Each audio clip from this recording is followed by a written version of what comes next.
Hello and welcome to Steamworks Studio, another session for making games in Python. So we're going to make a nice interesting game which uses artwork, and in that process learn about coding. So as you know, Python is a great, easy to use language. What we know about this language is it comes with lots of libraries, and libraries are things that allow people to reuse things that have been already developed. Like if you are a molecular biologist, you might easily go and use something called BioPython. If you are a game designer, you might want to use Pygame. So somebody already put in work that you can reuse very quickly and build better and bigger things with that.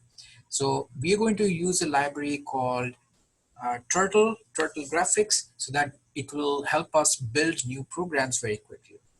One more thing to realize is we need an environment where we can type things, and that environment comes standard from Python by going to python.org, and you can download a version of Python. And once you have that, you will have this thing called idle, which looks like this.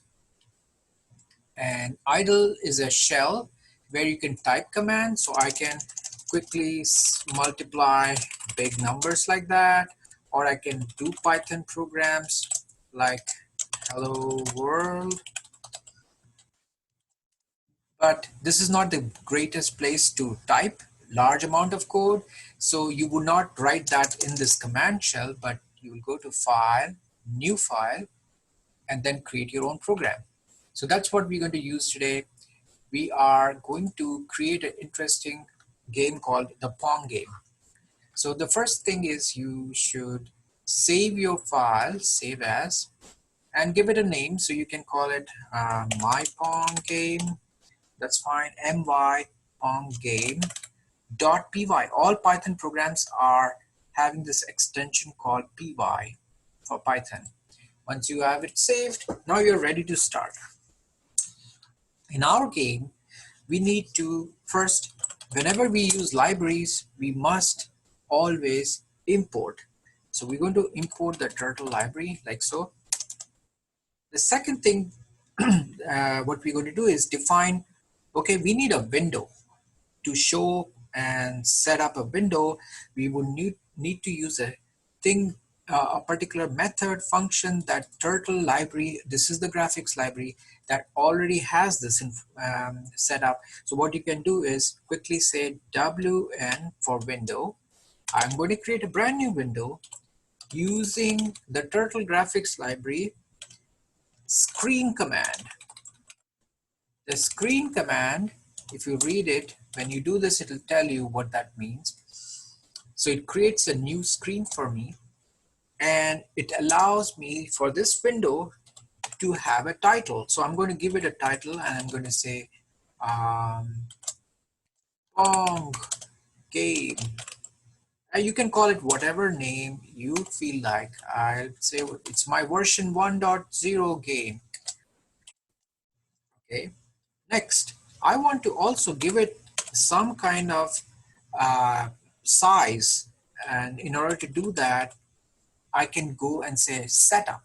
When I do setup, I can give it dimensions like width and height. So I can give it dimensions like, for example, I can choose to use 800 width and 600 height. So once I have that, I can also give some kind of color. So my window now has a background color like this, and I will set it to black.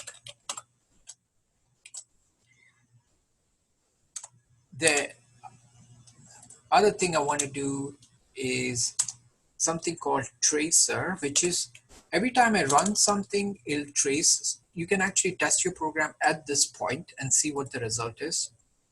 You will see that the title has been set. You have a new window and it is black in color. It is 800 by 600, 800 width and 600 height. So that's good. We are able to make progress with this. One thing that I want to add to this is I need to set up a tracer command, which basically the tracer command allows us to have when I'm drawing things to show like by default, if you use turtle graphics, it puts a turtle or a command arrow and you can literally see it walking.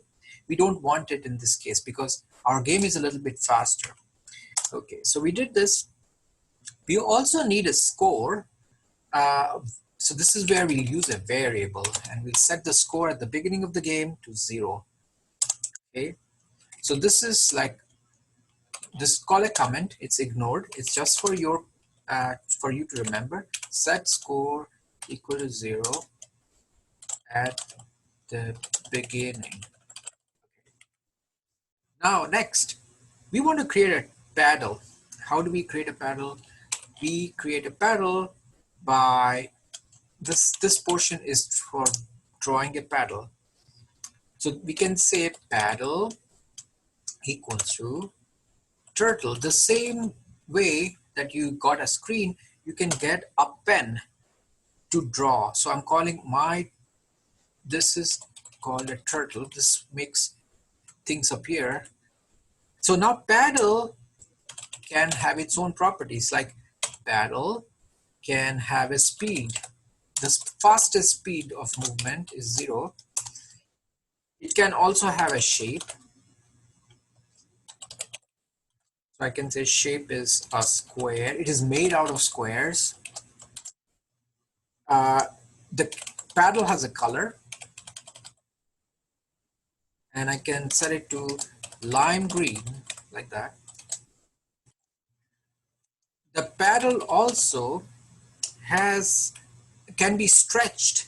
How do I do that? Because paddles are long on one side, so I'm going to use a command called shape size, which will allow me to make it longer lengthwise and shorter widthwise. So what I can say, I can use the command stretch,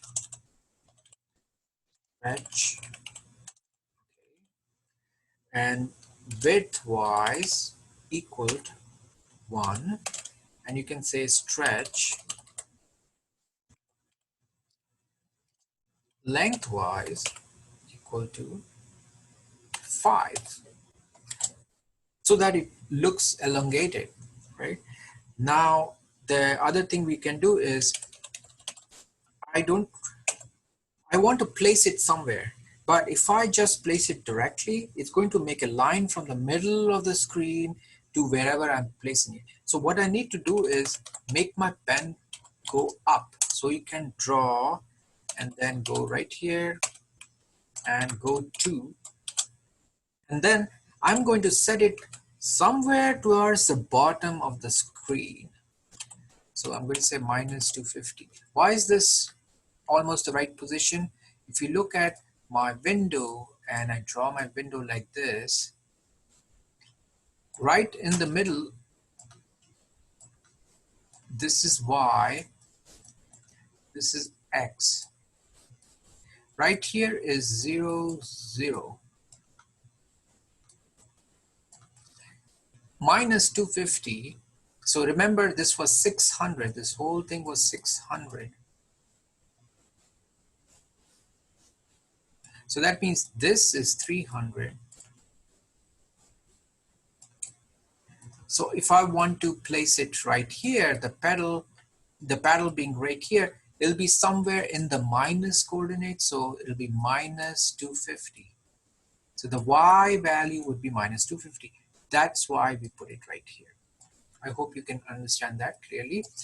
Okay, so that is how we got my paddle added. And with that, we will add the ball and the other pieces later on, but the next thing we can do quickly to see it at least appear is 2 more things that we should do. One is called while true. This is called a game loop. A game loop is where things happen. Like for example, if I want to move, if you have seen stop motion animation, you have frames that you are updating one after the other continuously, and that makes the movie happen.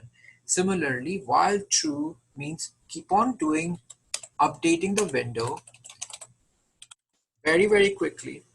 So if I put a ball and then move the ball a little ball again a little by little, then it will seem that it's animating. So that's an important, this is called the game loop. Almost every single animation game has a game loop, right? So those are some minimal things that you need. Let's see what happens now. If I do that, you see how I have a paddle right now at the bottom of the screen, exact position. The only thing is I'm not able to move anything because I did not write any code yet. So how do I run my program? I run my program by doing run and run module. Remember that. Once I do that, it's going to have it right here. So we are able to get the green paddle. Okay, that sounds good. We also need a ball. In order to get a ball, we will have to do something very similar to this. So I like to save time. So I would just copy this whole thing, this gray section, and right click and say copy and put it right here. And I'll change things. So I need to create a ball. So paddle becomes ball. I'm going to just replace everything right here to ball because it's very similar. Well, we will change certain things in the ball. We might still say square, but the color becomes yellow.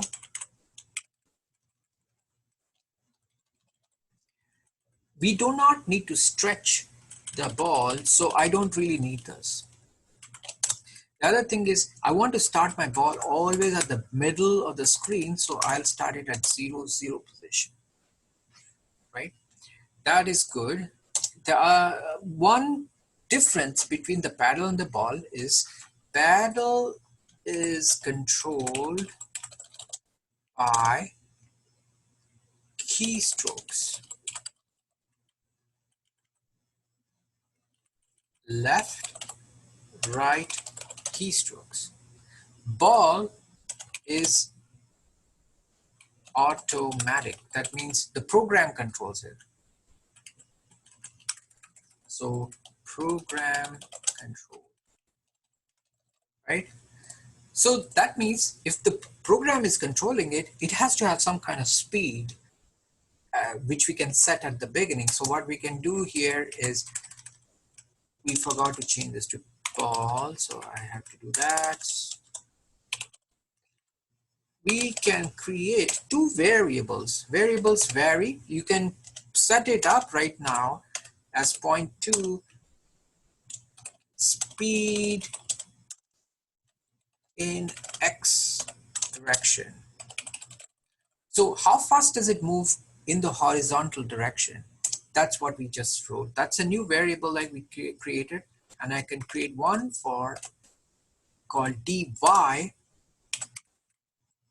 for the vertical direction. So I have two variables that I'm going to use. Okay, that's good. So let's test our program quickly and see what happens. So we just made a yellow dot and a green dot. We stretched the one at the bottom. We did not stretch the one in the middle. Okay. Now is the fun part. Like, this is where we get starting motion happen. How do we do that? We are going to first make the ball move. What we can do is, in the game loop part, remember I said that you can move the ball almost like stop motion animation. You do small changes right here in the loop. So that's what we're going to do. We're going to put bound move ball. So we're going to put the logic for moving the ball. So how does the ball move actually? We'll say ball. I have to change this X and Y position for it to appear moving. So I will say ball dot set X. That means set my X position. Every time I move, I first record my old X coordinate, right? If I was at 0, 0 and my X coordinate was 0, this will return me 0, ball dot X coord. But I want to push it a little. So I'm going to add to that ball dot dx. Do you remember dx? we added that so that we can control the speed. That is the motion that we are adding. So those are 0.2. I'm just slightly moving it every single time and setting this new X position. It started from 0, became 0.2, and I set that to the new ball position. Similarly, I will copy this and paste it and just change everything to Y, set the Y position, Y coordinate, and ball.dy. Okay. So let's see the effect of this. When I do this, run it, you will see the ball move.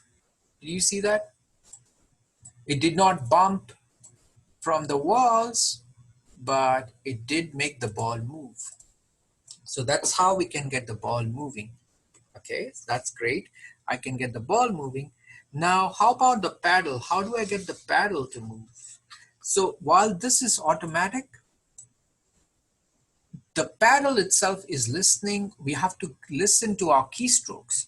In order to do that, we need to add something all the time. So we'll do it outside of the game loop and we'll say, hey window, listen, going forward, listen to all special events like window, make sure when you see a key press, whenever you see a key press and it is about the left arrow, if somebody presses the left arrow, what do I want to do?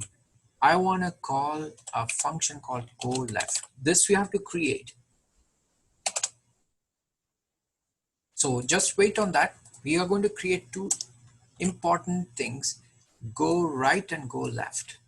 These are called functions that react to.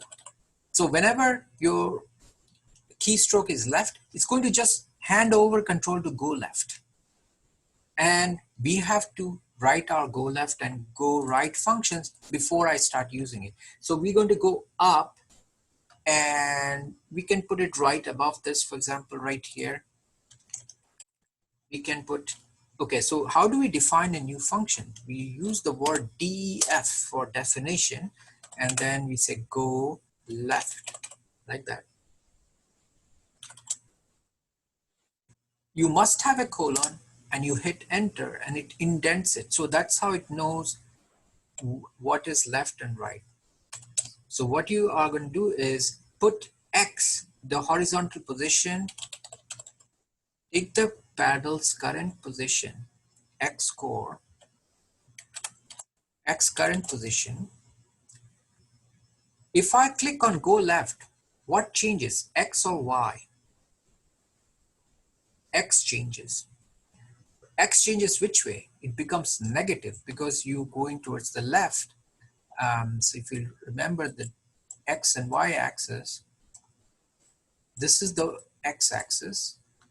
If you want to go left, you reduce your numbers, your X reduces. So that's what we're going to do. We are going to change X by almost X by minus 50. So one way to do that in Python is you write something like this, minus 50, which really literally means new X equal to X minus 50. That means you're subtracting 50 from the current X and putting that into the new X value, right? That's the shorthand form, is to write like that. Okay, and this is my new X, so I will move my paddle by saying set X position to this new X that I just subtracted 50 from. So what it did was I got the current coordinate, saved it in X, subtracted 50 from it, and set the paddle position to that. So when I hit go left, it moved it horizontally in the minus direction by 50 points. I can copy this and say go right. And what would change in go right? It'll do everything the same, but we'll have a plus equal to 50 because you're going towards the right. With that change, if we make our program run, you would be able to make your window move like this. Okay, so what is left of this program is how do I bounce off the sites and how do I do scoring, which we'll cover in the next lesson, which we will be sharing with you next time. Thank you. We'll talk to you.